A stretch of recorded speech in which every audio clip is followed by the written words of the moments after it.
کوئی آنکھ ایسی نہ ہو جس میں آنسو نہ آئے. بنابر روایت شب شہادت ہے نا, امام کتنے مظلوم ہیں. میں ایک درخواست کروں گا, کوئی آنکھ ایسی نہ ہو جس میں آنسو نہ آئے. ابھی تابوت نہ لے کے آئیے گا, میں کم از کم بھی 5-10 منٹ سے زیادہ مسائل پڑھوں گا. میری درخواست ہے ذرا ایک مرتبہ تصور کی جگہ اس جملے پہ کہا, دیکھو واسطہ کیا دیا تھا, پروردگارہ میری مظلومیت کا واسطہ. آپ نے کبھی امام کے لقب پہ غور کیا؟ امام کا لقب کیا ہے؟ امام کا لقب ہے غریب الغرباء.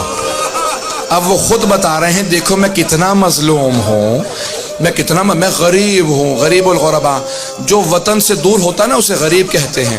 مدینے سے سب سے زیادہ دور امام رضا ہے. امیر المؤمنین کے پاس بھی حضرت آدم ہے, حضرت نوح ہیں, انبیاء دفن ہے نا مولا کی بارگاہ میں.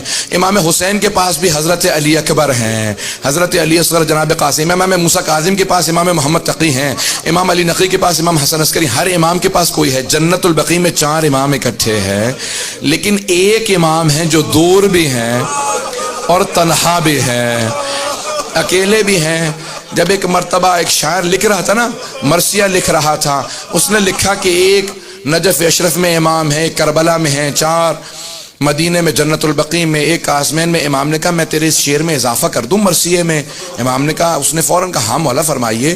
امام نے کہا وقبر بطوس یا لہا من مصیبہ, کا ایک قبر طوس میں ہے جو بڑے مصائب کے ساتھ ہے, وہ تب تک تنہا رہے گا جب تک مہدی کا ظہور نہیں ہو جاتا. کم مولا یہ میں طوس کی کون سی قبر ہے میں جانتا نہیں ہوں. امام نے کہا یہ بھی بنی نہیں ہے, وہاں میرا روضہ ہوگا, وہاں میرا روضہ ہوگا. میں آپ سے روک کے ایک درخواست کروں گا, اگر سب مجھے دیکھ سکیں, میں ایک جملے کو پیش کرنا چاہتا ہوں. تقریباً 20 برس پہلے میں امام کی شہادت پہ ان کے روضے میں گیا زیارت کے لیے.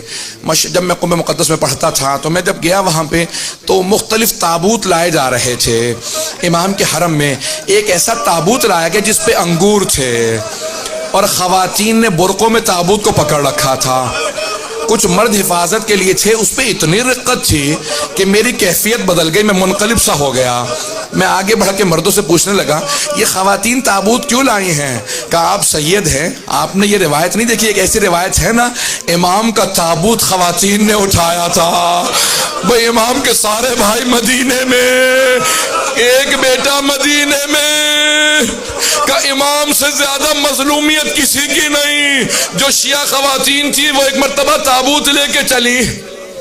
میں آج پیش کروں گا, سنیں گے اب اگر الفاظ کو سنیں. مأمون نے ایک مرتبہ امام کو دعوت دی اپنے محل میں. جب امام جانے لگے تھے نا تو خواجہ ابا سلط ہروی بیٹھے تھے قریب میں. خواجہ نے پوچھا مولا کیا بات ہے آپ اس شراب میں ہیں؟ کہا خواجہ اب اگر میں آؤں نا اور میرے چہرے پہ رومال ہو تو سمجھ لینا مجھے زہر دے دیا گیا ہے. میں اگر خون کی قے کر رہا ہوں گا تو رومال رکھ کے آؤں گا, مجھ سے کلام نہ کرنا. اس وقت میرے سینے میں بہت تکلیف ہوگی, میرا کلیجہ کٹ رہا ہوگا. کہا مولا آپ کی کیا کیفیت ہوگی؟ کہا بھی مجھے زہر دینے والا ہے. کہا مولا آپ کی وصیت کیا ہے؟ غسل و کفن کون کرے؟ کہا معصوم کا غسل و کفن صرف معصوم کر سکتا ہے. کہا مولا لیکن آپ کا بیٹا تو محمد تقی علیہ السلام مدینے میں ہے. امام نے کہا کہ نہیں, وہ حجت خدا ہے, یہاں پہ میری شہادت ہوگی وہاں میرا بیٹا آ جائے گا. جب میرا بیٹا آئے نا تو کہنا باپ نے بہت یاد کیا تھا. خواجہ بسلط ہروی رونے لگے, آنکھوں میں آنسو آئے. کہا مولا آپ کے صاحبزادے آئیں گے؟ کہا میرا بیٹا آئے گا, اسے میرا سلام کہہ دینا, کہنا باپ نے بہت یاد کیا.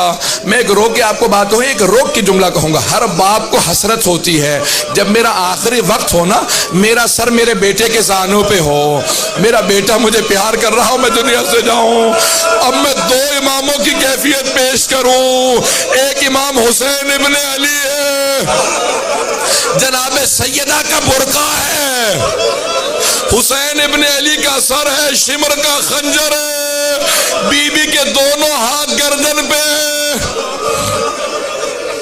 اور جب سارے انبیاء کہہ رہے تھے نا یا رسول خدا اب ہم نہیں دیکھ سکتے, اب میں نہیں دیکھ سکتا, تو ایک مرتبہ خود رسول خدا نے کہا یا علی اب آپ جانے اور